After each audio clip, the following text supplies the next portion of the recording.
Et je reçois pour l'interview sur le journal des biotech Gilles Avenard, cofondateur et directeur général d'Acticor Biotech. Bonjour Gilles. Bonjour. Alors bien sûr, on va parler d'Acticor Biotech qui s'introduit actuellement sur le marché. Mais avant, il faut dire un mot de votre parcours, Gilles. Pour les investisseurs qui ne vous connaîtraient pas, vous êtes docteur en médecine et on peut dire que vous avez une solide expérience dans le secteur puisque vous êtes aussi le cofondateur de BioAlliance Pharma que les investisseurs connaissent aujourd'hui sous le nom d'Onxeo. Allez, CV Express, votre parcours, Gilles Avenard. Merci. Je suis effectivement médecin, je suis hématologue. J'ai passé en gros la moitié de ma carrière dans l'industrie pharmaceutique. Où j'ai eu la chance de faire beaucoup de métiers, de la recherche jusqu'à la mise sur le marché des médicaments, ce qui est quand même aujourd'hui un peu plus rare. Ouais. Voilà. Donc j'ai eu cette chance-là et c'est ça qui m'a donné l'opportunité de créer BioAlliance Pharma en 97, qu'on a introduit en bourse, effectivement, et avec laquelle on a développé 2 médicaments en Europe et aux États-Unis. Bon, alors ce que vous vivez aujourd'hui avec Acticor Biotech ne vous est donc pas inconnu. Acticor Biotech, c'est une biotech qui développe un candidat médicament pour le traitement de la phase aiguë de l'accident vasculaire cérébral ischémique et d'autres urgences cardiovasculaires. Déjà, il va falloir nous expliquer simplement ce que c'est qu'un AVC ischémique et puis quelques chiffres sur cette pathologie qui, hélas, est bien connue par beaucoup d'entre nous. Oui, alors quelques chiffres, effectivement, c'est une pathologie que malheureusement nous connaissons par nos proches ou par nos familles. Il y a environ 150 000 AVC en France par an, il y en a 4 millions dans le monde. Le point important, c'est que c'est la première cause de handicap acquis chez l'adulte, c'est la deuxième cause de décès, mais c'est surtout cette première cause de handicap qui est un poids pour la société extrêmement important. Les patients ressortent d'un AVC. Il peut avoir des séquelles plus ou moins graves, parfois très handicapantes. Exactement, très une aphasie, une hémiplégie, la nécessité d'avoir des aidants à la maison, de ne pas reprendre son travail. Donc c'est une pathologie extrêmement lourde pour la société. Est-ce que c'est une pathologie qui progresse aujourd'hui, Gilles ? Alors l'incidence, curieusement, augmente, essentiellement du fait du vieillissement de la société. Même si le risque cardiovasculaire est aujourd'hui mieux maîtrisé, la fréquence augmente. Bon, alors avant, c'était le risque cardiovasculaire, maintenant c'est plus l'AVC quand je vous écoute. Seconde cause mondiale de décès, on l'a évoqué. Quel est finalement le type de traitement actuel ? J'imagine qu'on doit avoir quand même des choses assez éprouvées. Alors paradoxalement, pas tant que ça, non ? Paradoxalement, exactement, il n'y a qu'un médicament qui a été enregistré il y a plus de 20 ans par Genentech aux États-Unis et qui est distribué aujourd'hui par Boehringer.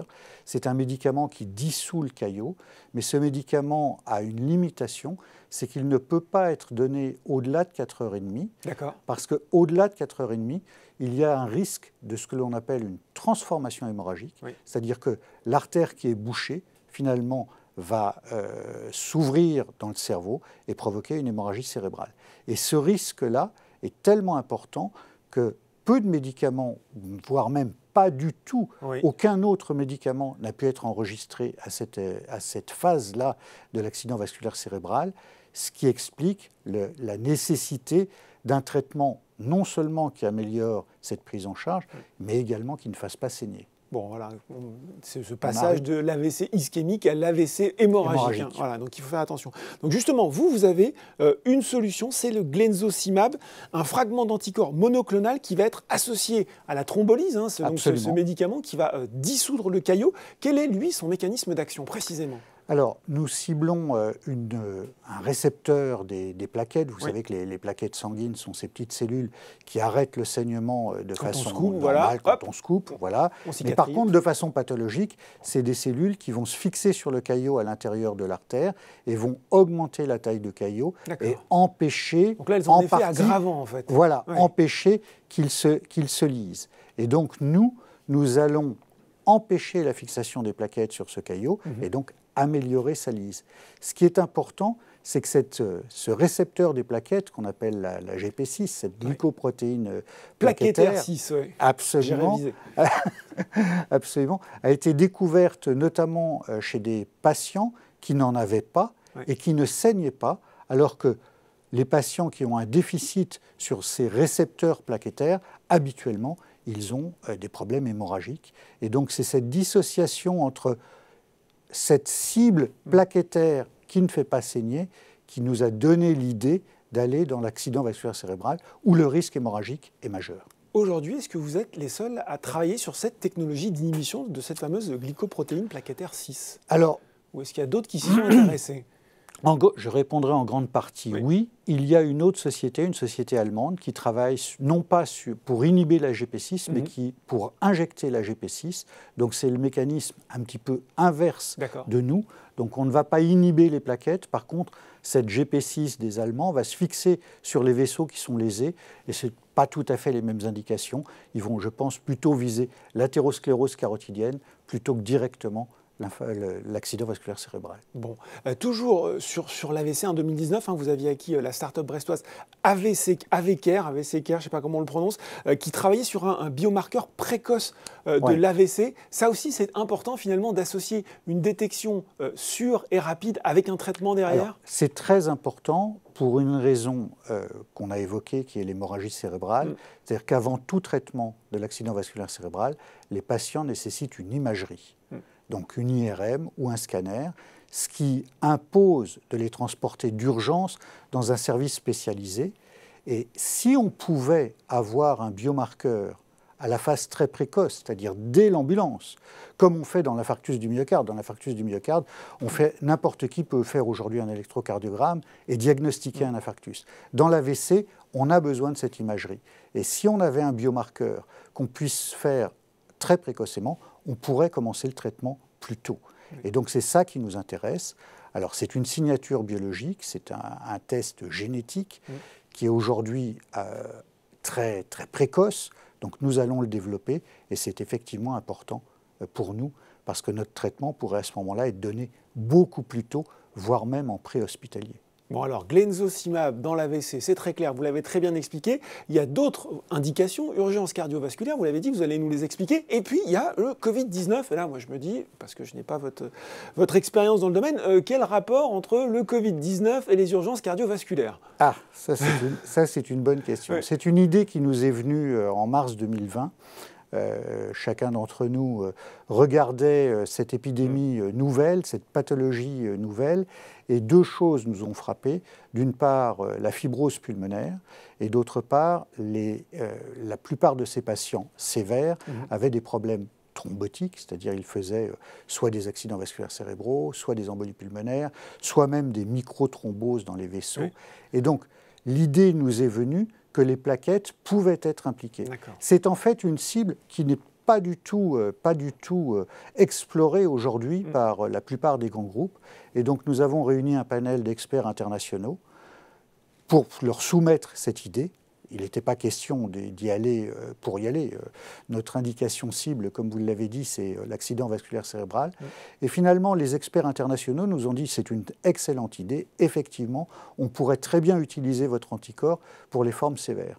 Ce que je voudrais juste ajouter, c'est que nos actionnaires, là, ont été extrêmement courageux, je dirais même éthiques, en ce sens qu'ils nous ont autorisés à faire cet essai exploratoire. Donc on a fait un essai en France et au Brésil sur 60 patients dont nous attendons les résultats début 2022. Il va sans dire que si nous voulons continuer, nous aurons besoin d'être aidés soit par un État, soit par une pharma. Aujourd'hui, aucun d'entre nous ne sait ce que va devenir cette épidémie. Oui, et on en profite pour dire que côté traitement sur le Covid-19, on n'a pas encore grand-chose. On n'a pas grand-chose. Sur l'étagère. Les antiviraux vont arriver. Oui. Alors voilà pour le Covid-19, d'autres indications quand même. D'autres indications. On n'est pas que sur l'AVC. Alors il y a une indication qui nous intéresse énormément, qui est l'embolie pulmonaire. L'embolie pulmonaire, là encore, c'est une maladie fréquente. C'est une maladie qui est maltraitée. On traite les patients aujourd'hui uniquement avec des anticoagulants, notamment avec l'héparine. Et l'héparine empêche les récidives, mais ne dissout pas le caillot. Et notre idée, et l'altéplase dont on a parlé dans l'AVC, pourrait être utilisée, mais elle n'est pas utilisée à cause de son risque hémorragique. Et même problème que l'AVC. Et notre idée est d'utiliser des plus faibles doses d'altéplase, plus notre anticorps, pour pouvoir dissoudre le caillot dans l'embolie pulmonaire. Donc ça, c'est une indication. Première indication. Nous avons une deuxième indication qui va être réalisée en Angleterre, financée d'ailleurs par le NHS, qui est l'infarctus du myocarde. Il y a des cardiologues anglais connaissent très bien notre produit et qui nous ont contactés pour traiter très précocement l'infarctus du myocarde et pour voir si on pouvait réduire les séquelles de l'infarctus grâce à notre produit. Bon, on est au complet sur les indications. Il va falloir maintenant nous expliquer comment ça se traduit tout ça en termes d'essais cliniques. Vous en êtes à quel stade de développement? Quels sont les essais les plus avancés? Et puis, quelle va être la suite finalement? D'accord. Nous avons l'AVC peut-être, on va commencer par l'étude la plus avancée. L'étude la plus avancée, c'est une étude que nous avons réalisée chez 160 patients atteints d'accident vasculaire cérébral ischémique, en plus de la thrombolyse, dans les 4h30.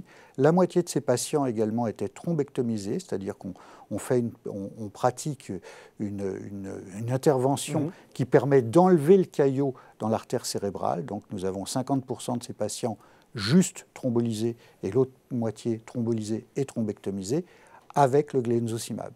Ce que nous avons comme résultat aujourd'hui, c'est grâce à la pharmacovigilance, le produit est extrêmement bien toléré à cette phase aiguë. On est sur une phase 2 là, Gilles, c'est ça? On est sur une phase 2, en plus de la thrombolyse. Et ça, c'est la première fois qu'un nouveau médicament est administré à cette phase de l'accident vasculaire cérébral sans risque hémorragique.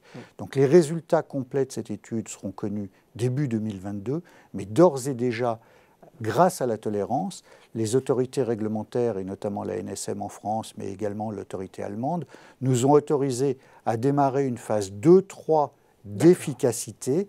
C'est une phase qui va se réaliser sur 1000 patients, avec une analyse intermédiaire à 200 patients, qui nous permettra de confirmer les hypothèses de travail, et notamment l'efficacité, même si ce ne sont pas des résultats d'efficacité complets, le fait qu'on autorise l'étude à se poursuivre sera une preuve importante. Des premiers résultats disponibles quand pour cette phase 2-3 du coup? Alors pour cette phase 2-3, les premiers résultats seront connus début 2023.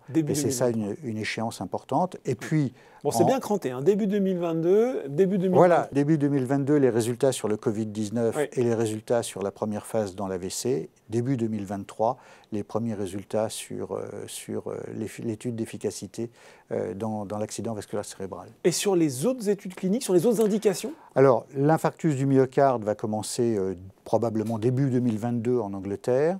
Et donc là, nous aurons les résultats fin 2023, début 2024.